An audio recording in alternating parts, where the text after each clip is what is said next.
Hi welcome back to my channel. ఈరోజు కథ పెదవి దాటిని ప్రేమ 16వ భాగాన్ని వినేద్దాం. ఆమె రిలాక్స్ అవ్వగానే మళ్ళీ ఆమె పెదవుల్ని అందుకుంటాడు. ఈసారి సున్నితంగా కాకుండా గాఢంగా ముద్దు పెట్టుకుంటాడు. 5 నిమిషాల తర్వాత ప్రియని మెల్లగా విడిచిపెట్టి, ప్రతిరోజు కాఫీ ఇచ్చే ముందు ఇలా మార్నింగ్ కిస్ ఇవ్వాలి, అర్థమైందా అని అంటాడు. అప్పటికే అర్జున్ చేసిన పనికి సిగ్గుతో ప్రియ ముఖం ఎర్రగా టమోటా పండులా అయిపోతుంది. తన మాటలకి సిగ్గుతో తన ముఖాన్ని చేతుల్లో దాచుకున్న ప్రియని తన గుండెలకి హత్తుకుంటాడు అర్జున్. ఎవరో తలుపు తట్టిన శబ్దం రావడంతో అర్జున్కి కొంచెం దూరం జరుగుతుంది ప్రియ. రూమ్ డోర్ గడియ పెట్టి లేకపోవడంతో దివ్య లోపలికి వస్తూ, కాఫీ తీసుకోండి బావగారు అని కాఫీ కప్ అర్జున్ చేతిలో పెడుతుంది. ప్రియ తీసుకుని వచ్చింది కదా అని అర్జున్ అనగా, అదెప్పుడో చల్లారిపోయింది, అందుకే వేడిగా ఇంకొకటి తీసుకుని వచ్చాను అంటూ, కొంచెం ముహూర్తం టైం వరకైనా డిస్టెన్స్ మెయింటైన్ చేయండి బావగారు అని ప్రియని అక్కడి నుండి బయటకు తీసుకుని వెళ్ళిపోతుంది. అను పెళ్ళికి కూడా ఎక్కువ టైం లేకపోవడంతో జాను లిల్లీ వాళ్ళు కూడా అక్కడే ఉండి పెళ్లి పనుల్లో హెల్ప్ చేస్తూ ఉంటారు. శ్రీకర్ అర్జున్కి కాల్ చేసి అర్జెంటుగా ఆఫీస్కి రమ్మని చెప్తాడు. ఇప్పుడా? కానీ ఈరోజు అని అర్జున్ అంటుండగా, నాకు తెలుసు కానీ ఇది చాలా అర్జెంట్ వర్క్, నా వల్ల కావడం లేదు, ఒకసారి వచ్చి వెళ్ళిపో అని అంటాడు. అర్జున్ రాధగారికి విషయం చెప్పి ఆఫీస్కి వెళ్తాడు. అర్జున్ వెళ్ళగానే మీనాక్షి, రాధగారు, ప్రసాద్ గారు, రంగమ్మ, సుందరం లగేజ్తో తిరుపతి వెళ్ళిపోతారు. ఇక ఆ ఇంట్లో ప్రియ, దివ్య, సుధా, కార్తిక్, రాహుల్ మాత్రమే ఉంటారు. దివ్య పెద్దవాళ్ళని బయటికి పంపి లోపలికి వస్తూ, plan A complete, plan B ఏమైంది అని రాహుల్ వైపు చూస్తుంది. సాయంత్రం వరకు రాడు అని ఓకే అని చేయి చూపిస్తాడు. అది సరే, ఇప్పుడు మనం ఎలా బయటికి వెళ్తాం అని అడుగుతాడు కార్తిక్. ఏంటి కార్తిక్, నీ బ్రెయిన్ ఏమైనా బయట వదిలేసావా? అందుకే ఇంట్లో కూడా చెప్పులు వేసుకోమని చెప్పేది అని వెటకారంగా అంటుంది దివ్య. ఆల్రెడీ ప్లాన్ సి చెప్పింది కదా, మళ్ళీ అడుగుతావేంటి అని అంటుంది సుధా. ప్రియ ఇంట్లో పెద్దవాళ్ళు లేకపోవడం చూసి, అత్తయ్య వాళ్ళు ఎక్కడా అని అడుగుతుంది వాళ్ళని. అంటే వదిన వాళ్ళు తిరుపతి వస్తామని మొక్కుకున్నారంట వదిన, అందుకే తిరుపతి వెళ్ళారు అని అంటాడు రాహుల్. తిరుపతిగా? అది కూడా నాతో ఒక్క మాట చెప్పకుండా ఇంత సడన్గా అని అంటుంది ప్రియ. పాపం వాళ్ళకి కూడా నిన్న నైటే తెలిసిందని మెల్లగా కొనుక్కుంటాడు రాహుల్. ఏంటి ఏదో అంటున్నావు అని ప్రియ అడుగుతుంది రాహుల్ని. ఏం లేదు వదిన, నువ్వు ఇలా వచ్చి కూర్చో అని ప్రియకి ప్లేస్ ఇస్తూ దివ్య పక్కకి జరుక్కి కూర్చుంటాడు. ఏంటి ఎక్కువ చేస్తున్నావు, మర్యాదగా నా పక్కన లేకు అని అంటుంది దివ్య. ఇప్పుడు చూడు, మీ అక్కకి మన విషయాన్ని ఎలా చెప్తానో అని. వదిన, మీ పెళ్ళి ఎలానో అయిపోయింది కాబట్టి నెక్స్ట్ మీ చెల్లి పెళ్ళే కాబట్టి అని ఇంకా ఏదో చెప్పేలోపే ప్రియకి విషయం అర్థమై, ఆల్రెడీ నేను దివ్య కోసం ఒక అబ్బాయిని చూశాను అని అంటుంది. దివ్య, రాహుల్ ఇద్దరూ షాక్ అయ్యి, ఏంటి అబ్బాయిని చూసావా అని అంటారు. అవునా, మాకు కూడా చెప్పలేదే, ఇంతకీ ఎవరో దీన్ని చేసుకుని బలి అయ్యే ఆ అమాయకుడు అని అంటాడు కార్తిక్. దివ్య కొరికేసేలా చూస్తుంది కార్తిక్ వైపు. వదిన, నేను దివ్య ఒకరినొకరు ప్రేమించుకుంటున్నాం అని అంటాడు రాహుల్. సుధా, కార్తిక్లు షాక్ అయ్యి ఒకరి ముఖాలు ఒకరు చూసుకుంటారు. నాకు తెలుసు, నాకు అర్జున్ గారు ముందే చెప్పారు మీ ఇద్దరి గురించి అని దివ్య చెవి పట్టుకుంటుంది. సారీ అక్క, నేను ముందే చెప్పాలి అనుకున్నా కానీ చెప్పడం కుదరలేదు అని అంటుంది. సాయంత్రం వరకు గేమ్స్ ఆడుతూ టైం గడిపేస్తారు అందరూ. టైం 5 అవుతుండగా దివ్య ప్రియకి వినపడకుండా ప్లాన్ సి అని అంటుంది. వెంటనే రాహుల్, కార్తిక్లు మేము పువ్వులు పండ్లు తీసుకుని రావాలి అని చెప్పి బయటికి వెళ్ళిపోతారు. సుధా, దివ్య ప్రియని రెడీ చేస్తామని చెప్పి రూమ్లోకి తీసుకుని వెళ్ళి, అక్క నువ్వు ఫ్రెష్ అయ్యిరా, మేము నిన్ను రెడీ చేయాలని అంటూ ప్రియని వాష్రూమ్లోకి గెంటెత్తుంది దివ్య. దివ్య, నేను బట్టలు తీసుకోలేదు ఆగు అని ప్రియ లోపల నుండి అంటుండగా, నాకు తెలుసక్క, నేను నీ బెడ్పై పెడతాను అని అంటుంది దివ్య. ప్రియ సరే అని షవర్ ఆన్ చేసి స్నానం చేస్తుంది. కాసేపటికి ప్రియ దివ్య, సుధలను పిలుస్తుంది. అలా దివ్య, సుధ అని ఎన్నిసార్లు పిలిచినా ఎవరూ పలకపోవడంతో బయటికి టవల్ కట్టుకుని వచ్చి చూస్తుంది. రూమ్లో ఎవరూ ఉండరు, ఎక్కడికి వెళ్ళిపోయారు వీళ్ళు అంటూ బట్టల కోసం కబోర్డ్ ఓపెన్ చేసి చూసి షాక్ అవుతుంది. కబోర్డ్లో ప్రియ బట్టలు ఏమీ కనిపించవు. నా బట్టలన్నీ ఏమైపోయాయి అనుకుంటూ దివ్యని, సుధని ఇంకొంచెం గట్టిగా పిలుస్తుంది. ఎంత పిలిచినా ఎవరూ పలకకపోవడంతో ఏమైపోయారు వీళ్ళు అంటూ విసుగ్గా మంచంపై కూర్చుంటుంది. తనకి ఏదో తగిలినట్టుగా అనిపించి బెడ్షీట్ని తీసి చూస్తుంది. అక్కడ ఒక ప్లెయిన్ స్కై బ్లూ చీర, ఇంకా దానికి మ్యాచింగ్ బ్లౌజ్, పెట్టీకోట్ అన్నీ ఉంటాయి. వాటితో పాటు ఒక లెటర్ కూడా ఉంటుంది. ప్రియ దాన్ని ఓపెన్ చేసి చూస్తుంది. సారీ అక్క, అనుకి రేపు మహందీ ఫంక్షన్ ఉంది, ఫోన్ చేసి గోల పెడితే వెళ్ళక తప్పలేదు. నీ బట్టలు ఏమైపోయావో అడక్కు, రేపు మెసేజ్ చేస్తాను. ఇంకో విషయం, అను పెళ్ళి అయ్యేంత వరకు మేము నిన్ను బావని డిస్టర్బ్ చేయము అని అంటుంది. దివ్య రాసిన లెటర్ చూసి అయ్యోయ్యో ఏంటే నన్ను ఒక్కదాన్నే వదిలి వెళ్ళిపోయారు అనుకుంటూ బెడ్పై ఉన్న చీరని తీసుకుంటుంది. దివ్య ఎవరైనా ఫస్ట్ నైట్ అంటే పువ్వులు పళ్ళు పాలు ఇలా చాలా ఉంటాయి, అవన్నీ ఊహించుకొని మా బ్రో ఇంటికి వెళ్ళేసరికి షాక్ అవుతాడేమో అని అంటాడు రాహుల్. అలా మీ అన్న షాక్ అవ్వాలి అంటే నువ్వు ముందు శ్రీకర్ అన్నకి కాల్ చేసి చెప్పాలి అని అంటుంది. మనం ఇంటి నుండి బయటికి వచ్చేటప్పుడే నేను శ్రీకర్ బావకి మెసేజ్ చేశా. అదేంటి శ్రీకర్ అన్న అనేవాడివి కదా అని దివ్య అడుగ్గా, నువ్వు అన్న అని పిలుస్తున్నావు కదా అందుకే నేను బావకి షిఫ్ట్ అయ్యాను అని అంటాడు. అబ్బో. రాహుల్ దివ్య నడుం చుట్టూ చేతులు వేస్తూ తన చెవిలో మెల్లగా నువ్వు ఇంత రొమాంటిక్ అనుకోలేదు దివ్య అని అంటాడు. దివ్య రాహుల్ వైపుకు తిరిగి అతని మెడ చుట్టూ చేతులు వేస్తూ నేను ఎంత రొమాంటిక్ అనే విషయం నీకు ముందు ముందు తెలుస్తుందిలే బావా అని రాహుల్ కళ్ళలోకి చూస్తూ అంటుంది. రాహుల్ దివ్య ముఖాన్ని తన చేతుల్లోకి తీసుకొని ఆమె పెదవులను మెల్లగా అందుకుంటాడు. దివ్య రాహుల్ చుట్టూ చేతులు వేసి గట్టిగా పెనవేసుకుంటుంది. అలా వాళ్ళ లోకంలో విహరిస్తుండగా డిస్టర్బ్ చేయడానికి అన్నట్లుగా దివ్య ఫోన్ మోగుతుంది. దివ్య రాహుల్ని వదిలి తన మొబైల్ చెక్ చేస్తుంది. డెవిల్ అని ఉంటుంది. దివ్య ఫోన్ లిఫ్ట్ చేసి చెవి దగ్గర పెట్టగానే ఎక్కడున్నావు, అందరూ మెహందీ పెట్టుకోవడం అయిపోయింది, నీకోసం వెయిట్ చేస్తున్నా, నేను ఆగిపోయాను, వచ్చిన వాళ్ళు వెళ్ళిపోతాం అంటున్నారు అని అంటుంది. అయ్యో మర్చిపోయాను, వస్తున్నా, దారిలో ఉన్నాం, ఇంకో 10 minutesలో ఉంటాం అని అంటుంది దివ్య. బావా త్వరగా అను వాళ్ళ ఇంటికి వెళ్ళాలి, లేదంటే అది నన్ను చంపేస్తుంది, త్వరగా వెళ్దాం పద అని అంటుంది.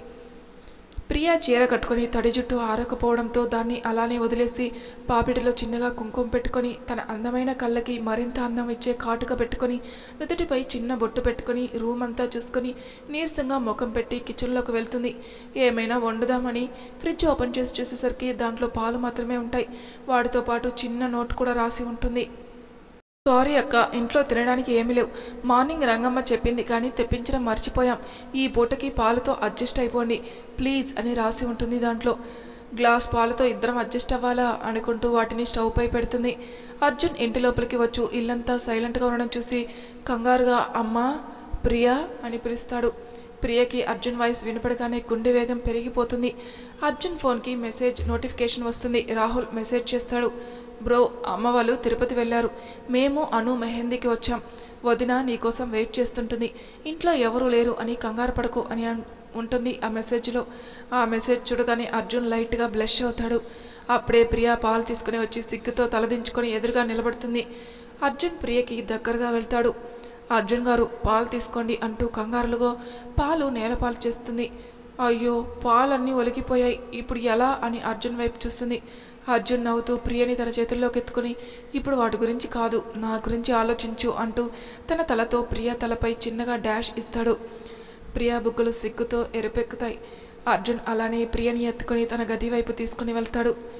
ప్రియ హైవేపై పరిగెడుతూ వెనక్కి తిరిగి ఉన్న ఒక వ్యక్తిని కాపాడమని అడుగుతుంది.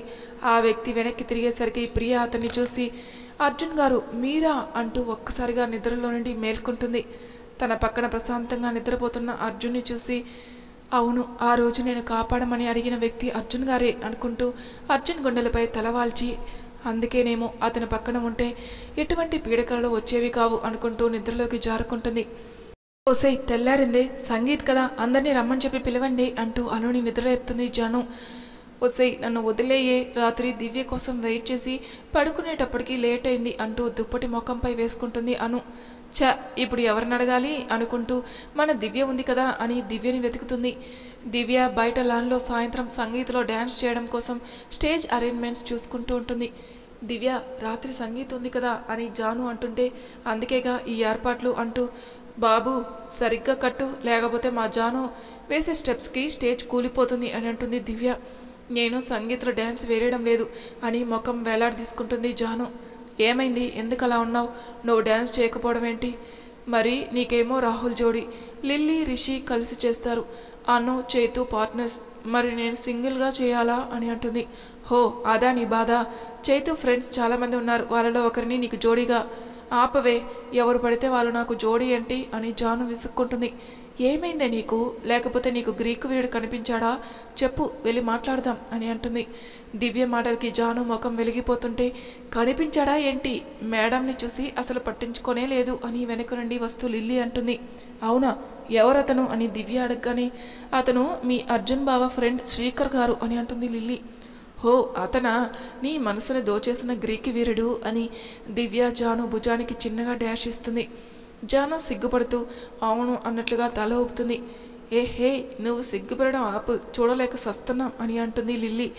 నాకు అదంతా తెలీదు. సాయంత్రం ఫంక్షన్కి శ్రీకర్ వస్తేనే నేను ఇక్కడ ఉంటాను, లేకపోతే అని గ్యాప్ ఇస్తుంది. లేకపోతే ఏం చేస్తావే అని లిల్లీ అడగగానే, నేనే శ్రీకర్ అడ్రస్ తెలుసుకుని అక్కడికి వెళ్తాను అని అంటుంది జాను. తల్లి, నీకో దండం, మాతో ఇలా ఆడుకుంటున్నావేంటే? సాయంత్రం కదా, చూద్దాంలే, ఇప్పుడు చాలా పనులున్నాయి. పెళ్లి కూతురు ఇంకా నిద్రపోతుందా? ముందు దాన్ని లేపండి అని అంటుంది దివ్య. సూర్యుని కాంతి ముఖంపై పడడంతో మేల్కొని ప్రియా కోసం చూస్తాడు అర్జున్. పక్కన ప్రియా ఉన్నదు. అప్పుడే నిద్ర లేచావా అని తనలో తను అనుకుంటూ రాత్రి జరిగింది తలుచుకుని చిన్నగా నవ్వుతాడు. వాష్రూమ్లోకి వెళ్ళి ఫ్రెష్ అయి వచ్చి ప్రియా కోసం కిందికి వెళ్తాడు. ప్రియా కిచెన్లో ఉండదు. ఇల్లంతా వెతుకుతాడు. ఎక్కడా కనిపించకపోయేసరికి అర్జున్కి కంగారుగా అనిపించి ప్రియా అని గట్టిగా పిలుస్తాడు. ఎటువంటి రెస్పాన్స్ లేకపోయేసరికి మళ్ళీ పిలుస్తాడు. ఈసారి మాత్రం అర్జున్ గారు, నేను బయట లైన్లో ఉన్నాను అని వినిపిస్తుంది. అర్జున్కి ప్రియా గొంతు వినపడగానే అమ్మయ్య అని గుండెలపై చేతులు వేసుకుంటూ ల్యాండ్ వైపు చూస్తాడు. ఏంటి ప్రియా, ఇక్కడేం చేస్తున్నావు? నువ్వు కనిపించకపోయేసరికి టెన్షన్ వచ్చేసింది అని ప్రియని పట్టుకుంటూ అంటాడు అర్జున్. దివ్య కాల్ చేసి ఫుడ్ ఆర్డర్ చేశానంది, అందుకే ఇక్కడ వెయిట్ చేస్తున్నాను అని అంటుంది ప్రియా. అవును, నైట్ ఫుడ్ సంగతే మర్చిపోయాను, ఇప్పుడు ఆకలి వేస్తుంది అని అర్జున్ అంటుండగానే ఫుడ్ డెలివరీ బాయ్ ఫుడ్ తీసుకుని వస్తాడు. అర్జున్ తింటుండగా, మర్చిపోయాను అని సంగీత్ ఉంది కదా ఈరోజు, రావాలనిపిస్తే సంగీత్కి రమ్మని చెప్పింది దివ్య అని అంటుంది ప్రియా. లేదు, మనం సంగీత్కి వెళ్ళడం లేదు, అలా బయటికి వెళ్ళి సరదాగా తిరిగి వద్దాం అని అంటాడు అర్జున్. మరి ఆఫీస్కి అని ప్రియా అనగా, శ్రీకర్ మేనేజ్ చేస్తాడని అర్జున్ సమాధానం ఇస్తాడు. నువ్వు త్వరగా రెడీ అవ్వు, అలానే కొన్ని బట్టలు కూడా ప్యాక్ చేయి అని అంటాడు. బయటికి వెళ్ళడానికి బట్టలు ప్యాక్ చేయడం ఎందుకు అని ప్రియా అడగగానే, మనం వెళ్ళేది కేరళ అని ప్రియా ఇంకేమీ ప్రశ్నలు వేయకుండా ఆమె పెదాలను అర్జున్ పెదవులతో మూసేస్తాడు. రాహుల్, నువ్వు సాయంత్రం సంగీత్కి వస్తున్నావా అని దివ్య అడుగుతుంది. వస్తున్నాను. ఎందుకు అలా అడుగుతున్నావు అని రాహుల్ క్వశ్చన్ చేయగా, అదేం లేదు, ఊరికే వస్తున్నావా లేదా అని కాల్ కట్ చేస్తుంది దివ్య. శ్రీకర్ని తీసుకుని రమ్మని చెప్పకుండా కాల్ కట్ చేస్తావా మిత్రదోహి, పో, నీతో మాట్లాడను అంటూ బుంగమూత పెట్టుకుంటుంది జాను. లిల్లీ, అబ్బా మళ్ళీ మొదలుపెట్టింది అని తల పట్టుకుంటుంది లిల్లీ. సాయంత్రం వరకు రెడీ అవుతుంటే జాను మాత్రం పట్టుపరికిని వేసుకుని అద్దం ముందు కూర్చుని రెడీ అవ్వకుండా దిగులుగా కూర్చుంటుంది. చూడు దివ్య, అది అలా కూర్చుంటే నాకు ఎందుకో బాధగా ఉంది. ఏదో ఒకటి చేసి దాన్ని నార్మల్ మూడ్కి రప్పించు అని అంటుంది అను. నువ్వు డల్ అయిపోకే బంగారం, నేను చూసుకుంటానుగా అంటూ రిషి, లిల్లీ రెడీనా అని అంటుంది. మేము ఎప్పుడూ రెడీ అని అంటుంది లిల్లీ. దివ్య జాను దగ్గరికి వెళ్ళి గాజులు తీసుకుని జాను చేతులకు వేయబోతుంటే జాను కోపంగా చూస్తుంది దివ్యని. దివ్య భయపడుతున్నట్లుగా ఫేస్ పెట్టి చేతులు పైకెత్తి బంగారు కళ్ళ బుచ్చమ్మో అంటూ పాట పాడుతుందన్నమాట.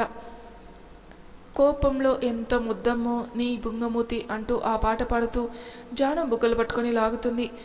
జాను, చాలే ఆపు, నా కారణంగా అప్సెట్ అవ్వడం ఇష్టం లేక వస్తున్నాను అని అంటూ బయటికి వస్తుంది.